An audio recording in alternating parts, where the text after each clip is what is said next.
한국 요괴 시리즈 분, 귀. 어둠이 내려앉은 저녁. 산 너머 해가 저문 지 한참이 지나 거리에 사람들의 발길이 뜸해지고 싸늘한 공기만이 맴돌던 그때 허름한 주막 안에서 걱정 어린 목소리가 고요한 공기를 가르며 울려 퍼졌습니다. 얘는 대체 어딜 간 거야? 이렇게 늦은 적이 없는데. 주모는 행주로 탁자를 닦다 말고 창밖을 응시했습니다. 뒷간에 간 소녀가 한참이 되었음에도 아직 돌아오지 않았기 때문입니다. 그녀의 불안한 마음을 대변하듯 손에 든 행주가 쥐었다 풀렸다를 반복하고 있었습니다. 뒷간에도 없고. 거참, 혹시 그녀는 끝내 말을 잇지 못했습니다. 불길한 상상을 애써 밀어내려는 듯 고개를 가로저었습니다. 에잇, 설마. 삐거덕. 그때 낡은 주막 문이 열리는 소리와 함께 마치 어둠을 밀어내는 것처럼 소녀의 밝은 목소리가 들려왔습니다. 아주머니, 저 왔어요. 나무 문틀 사이로 달빛처럼 환한 미소를 지으며 소녀가 들어섰습니다. 그 모습에 주모는 손에 들고 있던 행주를 탁자에 내려놓고 버선발로 소녀를 향해 성큼성큼 다가섰습니다. 아니, 넌 이 늦은 시간까지 어딜 갔다 온 게냐? 주모의 환한 말투와는 달리 그녀의 얼굴에는 안도와 걱정이 뒤섞인 표정이 역력했습니다. 마치 멀리 시집간 딸아이가 무사히 집을 찾아온 듯한 반가움이 그녀의 목소리에 고스란히 묻어났습니다. 내가 얼마나 걱정했게. 어머, 저 걱정하셨어요? 감동이에요. 소녀는 두 손을 가슴에 모으며 동그란 눈망울을 크게 뜨고 주모를 바라보았습니다. 그런 소녀의 모습에 주모는 마음이 놓였습니다. 자신을 바라보던 주모의 표정이 미세하게 풀리자 그 틈을 놓치지 않고 소녀는 폭풍처럼 말을 꺼내었습니다. 글쎄 제가 뒷간에 가다가 국밥 먹고 도망간 썩을 놈을 봤지 뭐예요. 그래서 제가 국밥값 내놔라 하고 한참을 쫓아갔죠. 소녀는 손짓 발짓을 섞어가며 자신의 모험담을 신나게 풀어놓기 시작했습니다. 소녀의 작은 몸이 마치 춤을 추듯 이야기를 하나라도 놓칠세라 쉴 새 없이 움직였고 그녀의 미소 띤 얼굴과 과장된 동작에는 무언가를 잊으려는 듯한 왠지 모를 슬픔이 어른거렸습니다. 그렇게 한참을 쫓다 보니 좀 전까지 바로 앞에 있던 그 썩을 놈이 깜짝같이 어디론가 사라진 거예요. 그런데 거기가 어딘지 모르겠는 거예요. 그래서 왔던 길을 되짚어 돌아오는데 이게 이 길이 저 길 같고 저 길이 이 길 같고 귀신에 홀린 듯 한참을 길을 찾다 보니 조금 오래 걸렸네요. 헤헤. 소녀의 웃음소리로 이야기가 끝이 나자 주모는 한숨을 내쉬며 걱정 어린 눈빛으로 소녀를 바라보며 말했습니다. 위험하게 누굴 쫓아갔단 게야? 다음부터 절대 그러지 말거라. 무슨 일을 당하려고 그래? 주모는 소녀의 몸을 이리저리 살피며 혹시 다친 곳은 없는지 확인했습니다. 다행히 소녀의 몸에 큰 상처는 없는 듯 하자 주모는 안도의 한숨을 내쉬었습니다. 내 마음은 고맙다만 다음부턴 그런 일은 나한테 말하렴. 내가 위험할 수도 있잖니. 소녀가 고개를 끄덕이자 주모는 자리에서 일어서며 말했습니다. 별일 없었다니 다행이다. 길 찾느라 배고플 텐데 내어서 상을 내올 테니 밥 먹자꾸나. 주모는 방문을 열고 부엌으로 향했고 이내 김이 모락모락 나는 밥과 함께 국 그리고 몇 가지 소박한 반찬이 놓인 상을 내왔습니다. 소녀는 자신을 걱정하는 주모의 따뜻한 마음에 옛 기억이 생각난 듯 눈시울이 붉어졌습니다. 하지만 이내 그 감정을 감추고는 개걸스럽게 밥을 먹기 시작했습니다. 배사당의 비밀. 소녀 앞에 놓인 고봉밥이 거의 사라져갈 무렵 그녀는 마치 오래전 묻어두었던 이야기를 꺼내듯 조심스럽게 입을 열었습니다. 아, 맞다. 제가 그 썩을 놈을 쫓아가다 보니까요. 소녀는 둘만 있는 방 안에서 주변을 두리번거리며 누군가 엿듣고 있기라도 한 듯 목소리를 낮추며 주모의 곁으로 몸을 숙이고는 속삭이듯 말했습니다. 산 아래 오래된 사당 같은 게 있던데 거긴 뭐 하는 곳이에요? 사당이란 말이 소녀의 입에서 흘러나오자 주모의 얼굴이 순간 창백하게 변했습니다. 손에 들려있던 수저가 허공에서 멈췄고 방 안의 공기마저 한순간 얼어붙는 듯 했습니다. 주모는 당황한 듯 입을 열 듯 하다가 이내 다물며 생각에 잠기는 듯 했습니다. 그녀의 눈빛은 어딘가 먼 과거의 기억을 더듬는 듯 불안하게 흔들렸고 소녀를 바라보는 시선에는 망설임과 걱정이 뒤섞여 있는 듯 했습니다. 방 안에는 무거운 정적이 내려앉았습니다. 얼마간의 침묵 끝에 마침내 주모의 입에서 낮은 목소리가 흘러나왔습니다. 사당, 산 아래 그 오래된 사당을 말하는 게냐? 소녀는 주모의 말에 천진난만하게 고개를 끄덕였습니다.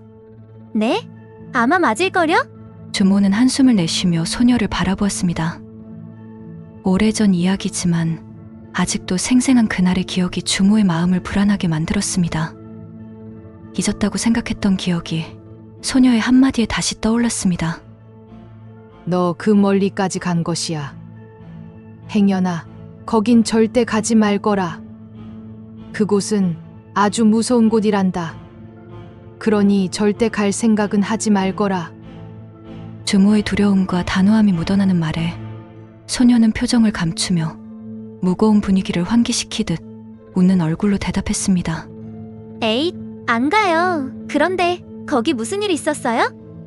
주모가 더 이상 말을 잇지 않자 소녀는 조르듯 다시 물었습니다. 그 사당이란 곳에 뭔 일이 있었어요? 뭔데요? 제가 뭘 알아야 혹시라도 그 길을 지나가게 되더라도 멀리 돌아가든 말든 하죠. 소녀의 끈질긴 질문에 주모는 마침내 굳은 얼굴을 풀고 깊게 숨을 내쉬었습니다. 그녀의 눈빛에는 오래된 기억의 무게가 어른거렸습니다. 그날의 기억. 그래, 오래된 이야기지. 기억하고 싶지 않은. 아마 10여 년 전이었을 거야. 힘겹게 말을 꺼낸 주모의 입에서 한숨과 함께 낮은 목소리가 흘러나왔습니다. 그 사당에는 영험한 무당이 있었단다. 아주 용하다고 소문이 나서 사당은 늘 사람들로 북새통을 이뤘지. 가난하거나 병든 사람들도 공짜로 치료해주고 음식도 나눠주고. 나도 한때는 그곳에 발기를 했었지. 그렇게 주변 마을까지 소문이 나서 많은 사람들이 몰려들고 기도를 드리고 했단다. 주모의 목소리에는 과거의 기억이 마치 안개처럼 피어오르는 듯 했습니다. 그런데 어느 날부터인가 그 무당이 아프기 시작했어. 사람들은 무당이 어서 일어나길 기도했지. 그 이후로도 며칠 동안 무당은 사람들 앞에 나타나지 않았어. 그렇게 여러 날이 지나고 한동안 보이지 않던 무당이 어느 날 사람들 앞에 다시 나타났는데 그때부터 뭔가 달라졌더구나. 그래, 무당이 다시 나타난 그때부터였던 것 같아. 주모는 잊혀진 기억이 생각난 듯 목소리가 점점 떨리기 시작했습니다. 그녀는 잠시 말을 멈추고 물을 한 모금 마셨습니다. 그 순간 방 안의 등불이 흔들렸고 벽에 드리운 그림자들이 마치 살아 움직이는 듯 일렁거렸습니다. 어느 보름달이 뜬 밤이었단다. 사당에서 큰 굿을 한다고 해서 마을 사람들이 다 모였지. 역병을 막기 위한 굿이었어. 저 아랫마을부터 원인 모를 역병이 돌기 시작했거든. 그 역병에 걸린 사람들은 눈, 코, 귀에서 검은 피가 흘러내리며 죽어갔어. 그 끔찍한 모습은 아직도 잊혀지지 않는단다. 오래된 기억이었지만 그녀의 두 눈에는 마치 어제 일처럼 두려움이 서려 있었습니다. 역병이 곧 이 마을까지 퍼질 거라고 모두가 두려워했지. 그때 무당이 마을에 역병이 들어오는 걸 막으려면 굿을 해야 한다고 했어. 그 말에 마을 사람들은 굿을 준비하기 시작했지. 내가 본 가장 큰 구판이었어. 음식도 준비하고 소도 잡고. 소를 잡았다고요? 소녀가 놀라 물었습니다. 그래, 무당이 역병을 막으려면 큰 재물이 필요하다고 해서 마을 사람들은 쉬쉬했지만 결국 소를 잡았어. 그만큼 역병이 무서웠거든. 목숨이 걸린 일이었으니.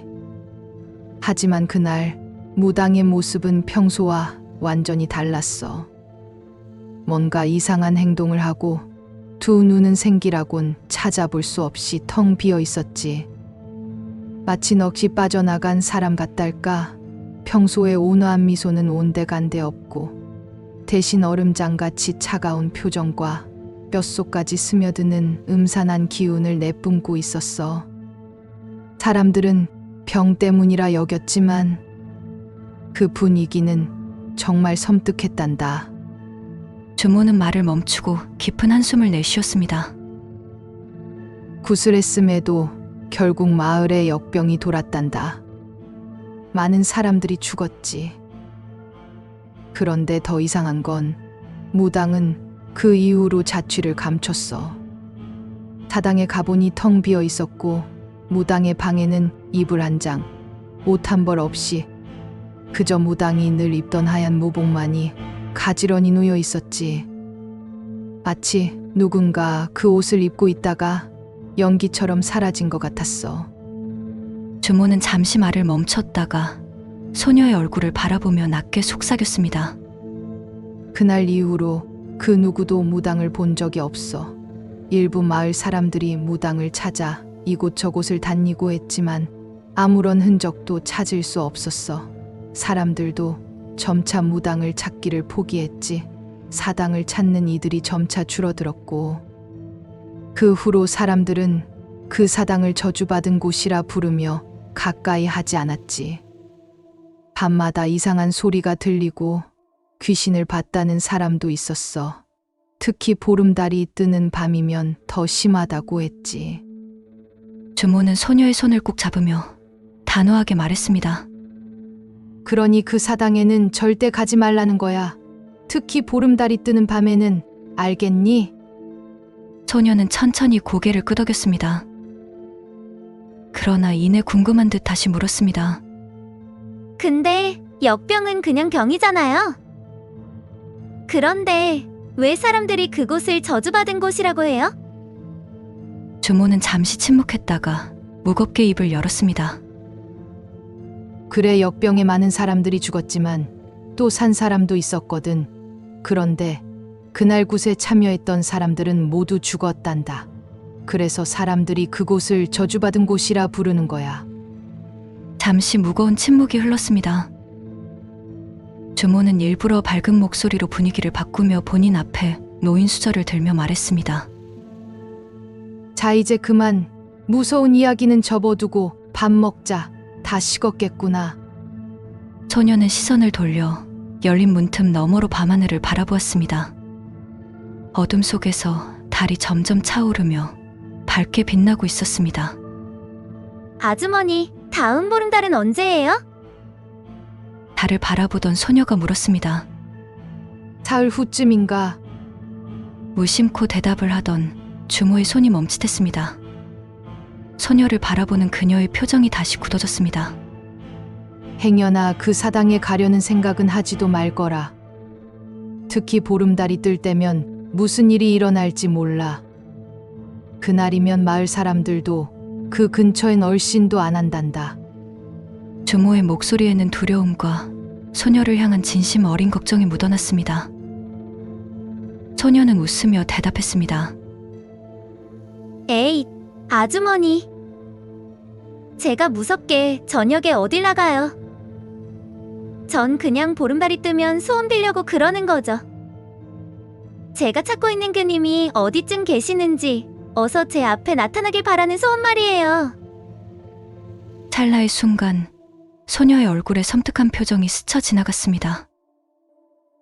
그것은 천진난만한 소녀의 얼굴과는 어울리지 않는 낯설고 차가운 표정이었습니다. 그런 소녀의 모습을 주모는 알아채지 못했습니다.